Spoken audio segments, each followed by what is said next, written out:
So now Joe Rogan says something, and now people want to start to pay close attention. When we've been screaming this thing, me and you and all of us have been screaming this thing about the ocean, the deep blue sea, as being one of the most dangerous places on earth. Nobody was really listening to us. Few people were. Rogan come through, now people are paying attention. I'm glad he did it. I'm glad he said something. So more eyes can start to focus and pay attention, and maybe we can discover a lot more that's down there. All right, so we're gonna check this video out. This video is titled Joe Rogan Reacts to NASA's Creatures Lurking in the Deep Sea. If you're new, you know what to do. Hit that subscribe button. Subs TMG Fam. Let's check this out. A rover touches down on an alien surface in a place that has never been explored before. It's dark, but when the rover's searchlight switch is on, it reveals a landscape teeming with strange creatures that have never been seen before. Somehow, there is life thriving in this remote place. While this may seem like the opening scene of some science fiction story of life discovered on another planet, it's not fiction at all. And the setting isn't some alien planet, it's right here on Earth, at the bottom of the sea. Welcome back to Factonomenal. Today we're taking a look at why NASA is exploring the deep oceans and some of the freaky creatures they're finding down there. Look at this. Look at this. Squid skin. Squid skin. So squid or oh my god. That's crazy looking. It's like a television. Yeah. Like the pixels on a television. I didn't know squid could do that too. Whoa! This is so weird. Oh my god. Oh, that makes me. How many of y'all have been eating like calamari, different things like that along the lines of squid and stuff like that? Make you feel some type of way right now, don't you? God, they're so strange. Such a strange animal. Well, the ocean is so bizarre in and of itself. There's just so many weird creatures in the ocean. It's such an alien environment to us as terrestrial mammals. Deep sea monsters. Recently, scientists caught glimpses of never-before-seen creatures lurking more than 3 miles deep in the ocean off the coast of Western Australia. The research team set off from Darwin in northern Australia and headed west, traversing an area of giant underwater volcanoes whose peaks surface from the depths at 2 spots, named Christmas Island and Cocos Islands. The team then looped back, finishing the tour in Fremantle on Australia's southwest coast. They used specially designed cameras made to withstand the immense pressures deep below the ocean's surface. The cameras went more than 3 miles down, passing through a layer between 600 and 3,000 feet known as the Twilight Zone, and then down into the dark, eerie depths below. The team found hundreds of previously unidentified species during their expedition. One of them, a still unnamed blind eel, has gelatinous loose skin that makes it look like it could have come from the... A blind eel? Look at this. And look where I'm trying to see if, is it truly a blind? You know how they name stuff just for the name's sake, but it don't really be true. I'm looking at the eye right now, or where I would think the eye would be located, and I just see a yellow pus or a yellow whatever that is there in place of where I would think the eye is. Let me see if I can hover my mouse over right here. What is that, an eye, or is that just part of its makeup, its anatomy, its structure? Wow. Jeez. A blind eel. Named blind eel has gelatinous loose skin that makes it look like it could have come from the runny nose of a toddler or from the chest of an astronaut, a la the film Alien.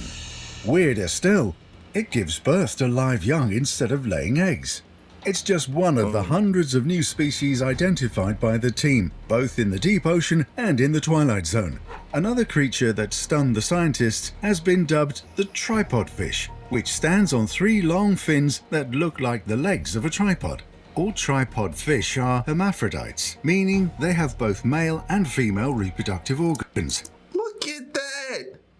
So basically, this is the type of fish that could choose to walk or swim.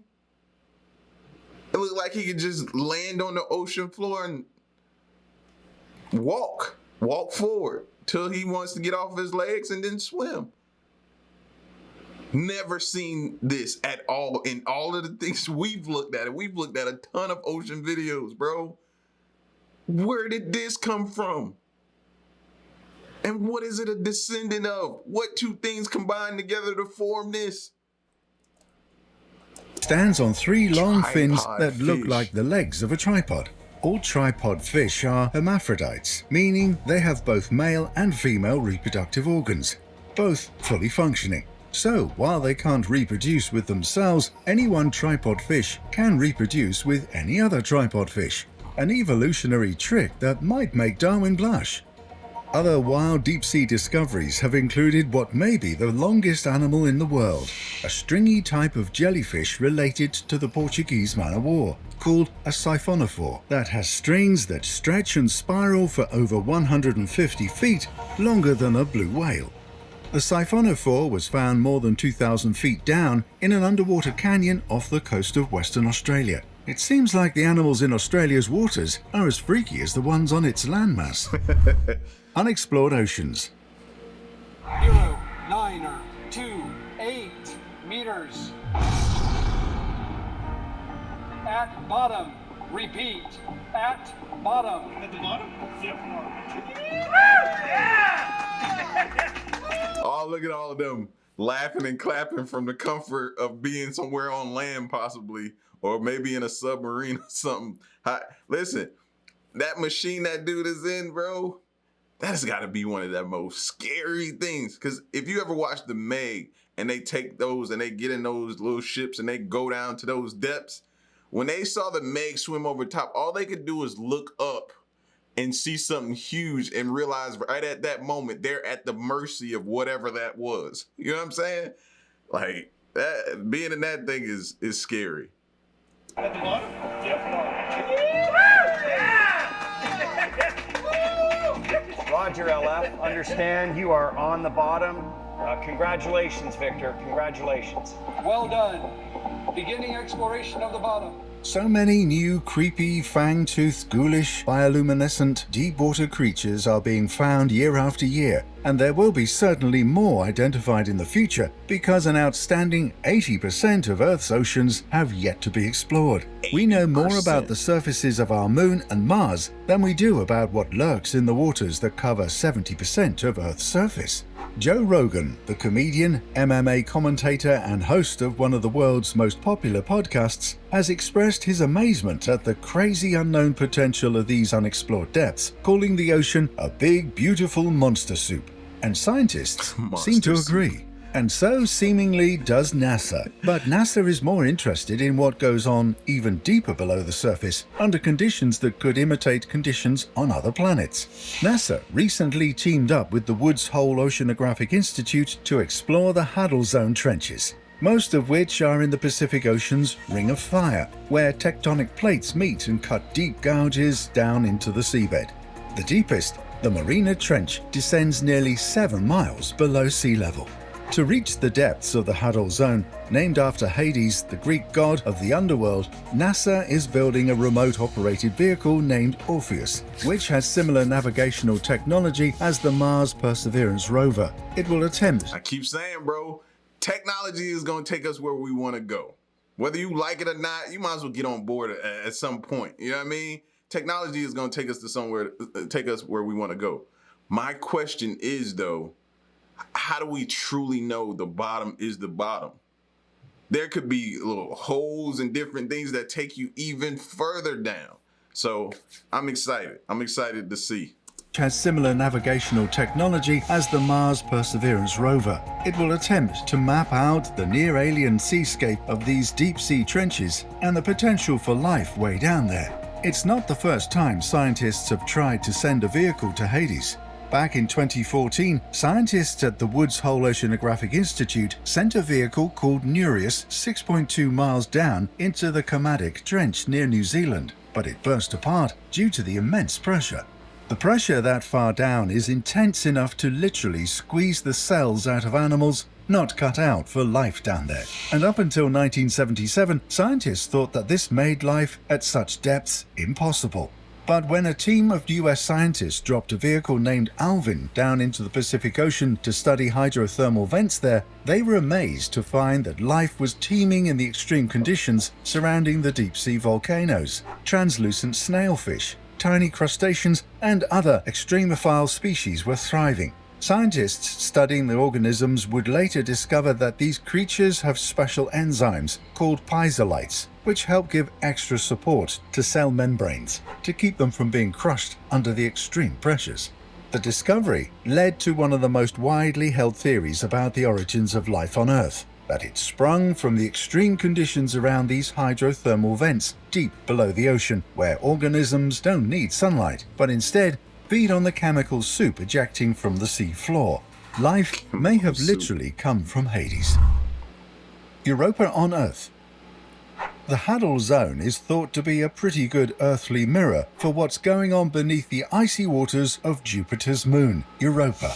Beneath its frozen surface is a saltwater ocean that plunges between 40 and 100 miles down. And while Jupiter's moon is only half the diameter of Earth, it's estimated that it holds more than twice the amount of water as all of Earth's oceans combined. But developing a vehicle that can withstand the pressure at 40 miles down will be a tall task. Yeah. We're just figuring out how to build one that can withstand pressures 6 miles down after all.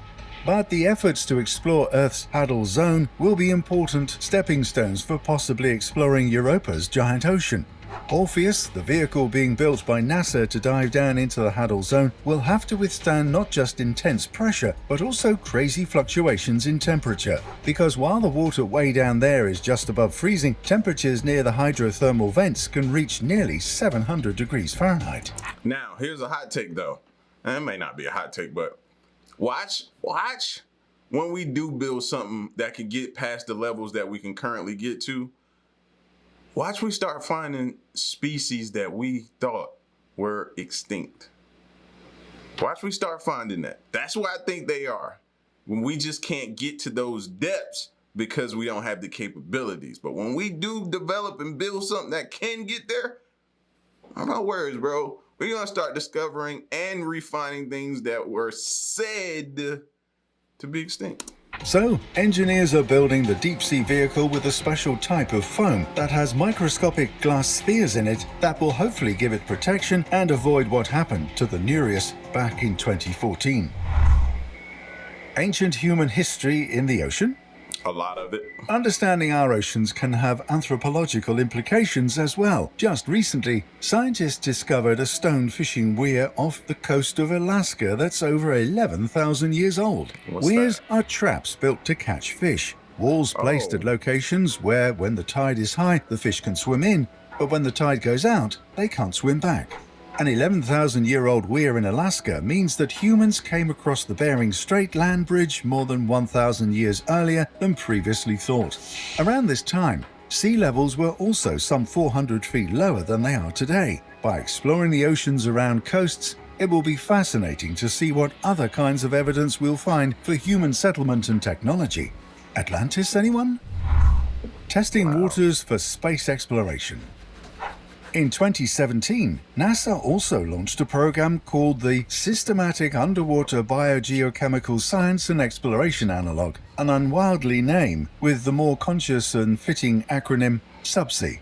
The goal of SubSea is to bring together the fields of space and ocean exploration. There have been 2 missions so far, both near hydrothermal vents in the Pacific Ocean. The missions are precursors to NASA's planned 2023 mission to send a rover to the south pole of our moon to study ice near a crater there. While the goal of sending a rover down into the depths of Europa may be a ways away, these missions are important steps towards figuring out the logistics of how to make it happen. What else do you think lurks deep in our planet's oceans? Let us know in the comments. And don't forget to like and subscribe for more amazing fact-nomenal content. Now, yes, I do realize that we're opening Pandora's box by going down here and disrupting things, and that's what we do. You know what I mean? Humans, we're disruptors. That's what we do. Embrace it. I'm starting to embrace it, you know? But I want to know, man. I want to know. And like they say as well, it's answers down there. It's our history down there. We're going to find ships, different things that have been lost, crashed, all down there. And it's going to tell us so much about our past, bro. So I'm all for it, man. Shout outs to Joe Rogan for bringing more light. It's needed. It is definitely needed. More people like him need to start asking questions and making it known that we need to figure out what's in this ocean, or as he called it, this big monster soup. Y'all get at me in the comment section, man, and let me know what you thought about this video, and stick around and stay tuned. Till next one, I'm gone. Peace.